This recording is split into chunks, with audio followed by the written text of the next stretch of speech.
2014-19 మధ్యలో మన సర్వీస్ సేవా రంగము అండ్ మ్యానుఫ్యాక్చరింగ్ సెక్టర్ ఏదైతే పరిశ్రమ 5% తగ్గిందో మా దగ్గర 1% కూడా తగ్గలేదు. తగ్గకపోగా కోవిడ్ పెట్టుకొని కూడా కేంద్ర ప్రభుత్వం కంటే కూడా 2% ఎక్కువ సాధించారు. మొత్తం ప్రభుత్వ యంత్రాంగం చేసిన పని కంటే కూడా మీకు వ్యతిరేకంగా ఉండే సెక్షన్ ఆఫ్ మీడియా చేసిన క్యాంపెయిన్ డామినేట్ చేసిందా? దీన్ని కరెక్ట్ మీకు చెప్పాలంటే వైఎన్ఆర్ గారు, ఒకసారి ఒక క్రికెట్ మ్యాచ్ జరుగుతుందంట, ఇండియాకు పాకిస్తాన్కు ప్రత్యర్థులు కదా. క్రికెట్ మ్యాచ్ జరుగుతుంటే అప్పట్లో ఇమ్రాన్ ఖాన్ కెప్టెన్ ఉన్నాయంట.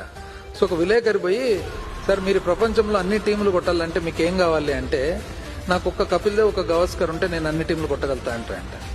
తిరిగి గవాస్కర్ ఇక్కడ కెప్టెన్ అయితే అదే విలేకరు వచ్చి, మీరు ప్రపంచంలో అన్ని టీంలు కట్టాలంటే ఏం చేయాలంటే ఇద్దరు పాకిస్తాన్ అంపైర్లు ఉంటే చాలు మొత్తం ఏ టీం అన్నా కొడతా అంటారు. ఇప్పుడు గొప్ప సంస్థలు ఉంటే చాలు. ఎక్కడండి అప్పు ఎక్కడుంది? అందరు అప్పు ఉందని అనుకున్నారు కదా. ఈ రోజు అప్పు లేకపోగా మేము 5 సంవత్సరాలు చేసిన అప్పు 1 సంవత్సరంలో అర్థం చేసినారు.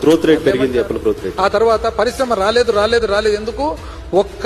ఒక్క ఏది Lulu is a mall. Lulu అనే మాల్ ఎందుకు? బ్రహ్మాండమైన ప్రైమ్ ప్రాపర్టీ ఇస్తే నువ్వు ఏం చేస్తుండవు దాంతో? దానికంటే ఏదైనా ఒక ఐటీ సంస్థ కన్నా ఇస్తే ఒక ఉపయోగపడుతుంది కదా అని రీనెగోషియేషన్ రమ్మంటే వాళ్ళు రీనెగోషియేషన్ కు రాలేదు. సో అది వెళ్ళిపోయిందండి. ఎక్కడ వెళ్ళిపోయిందండి? నిజం చెప్పాలంటే ఈ రోజు గొప్పగా పరిశ్రమ ఆంధ్రప్రదేశ్ రాష్ట్రంలో ఎక్కడుంది? Is it not Shri city? ఎవరండి స్థాపించింది? శ్రీ సిటీ ఎవరు స్థాపించినది? ఇంతకుముందు రామకృష్ణ రెడ్డి అని చెప్పినట్లుగా పోర్ట్స్ అన్ని వచ్చినది. పోర్ట్స్ వచ్చిన తర్వాత ఇంటర్లాండ్ నుంచి బిజినెస్ ఎవరికి పెరిగేది?